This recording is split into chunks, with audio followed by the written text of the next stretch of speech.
احترامات. امید لرم چې تاسو ټول به روغ او جوړ یاست او ژوند مو ښه روان وي. د یو نوې ویډیو د یوې موضوع سره بیا ستاسو خدمت کې حاضر یم. ملګرو، یو کمنټ چې ما نوٹ کړی ډېر زیات دلته کېږي او هغه دا دی چې موږ اسناد لرو ولې کار نشته، کار نه پیدا کېږي، کار څنګه پیدا کولی شو. په دې باندې ما څه وخت مخکې هم خبرې کړې وې، خو بیا یو ځلې دغه پوښتنه ډېره زیاته کېږي، نو زه مجبور شوم چې په دې باندې تاسو ته یو څو خبرې وکړم. ملګرو، دلته د کار دپاره دولت یو اداره جوړه کړې چې هغې ته پلمپلا ویلی کېږي. پلمپلوا چې کوم د هغه اداره ده چې کوم دا مسؤلیت لري چې بیکارو ته کار پیدا کړي. د پلمپلوا دوه مسؤلیتونه دي، دوه کارونه دي.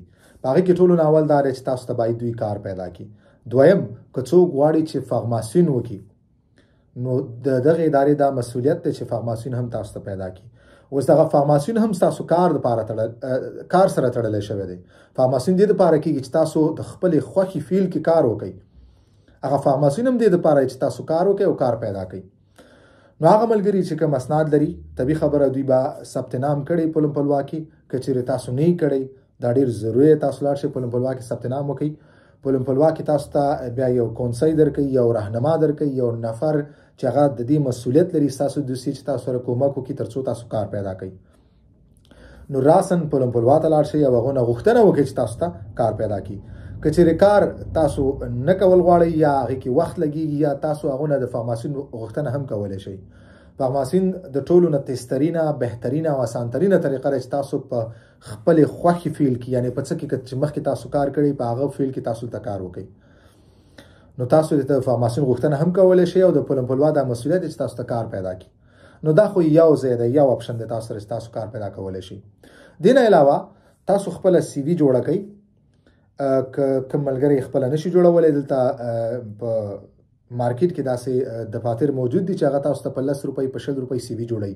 یا خپلو ملګرو ته څوک چې تاسو ته جوړولی شي هغو ته ووایئ چې تاسو سی وي جوړه کړي، او خپله سی وي کې تاسو چې په کوم کارونو کې تاسو تجربه لرئ یا مو کار کړی دی هغه تاسو ټول هغې کې ولیکئ، او دغه سی ویانې بیا تاسو دلته په خپلې منطقه کې، په خپل ځای کې، په خپل ښار کې هلته انتغیم هغه ادارې دي، هغه شخصي یعنی دفاتر دي چې هغه د کمپنیانو سره هغوی تړونونه لري او د هغه تړون لاندې دوی کمپنیانو دپاره خلک جذبوي.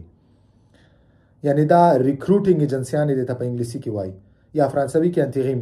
نو دوی تاسو نه سی وي اخلي، ستاسو تجربه ګوري، ستاسو تجربې مطابق بیا دوی تاسو کمپنیو ته معرفي کوي او هغو سره تاسو راسن کار کوئ. دغه انتغیم چې کوم دی دوی سره ډېرې کمپنیانې ځان ثبت کوي او کمپنیانې ورته وایي چې موږ ته دومره نفر په دې کار کې دومره وخت لپاره په کار دي. نو تاسو انتغیم ته ورتلی شئ.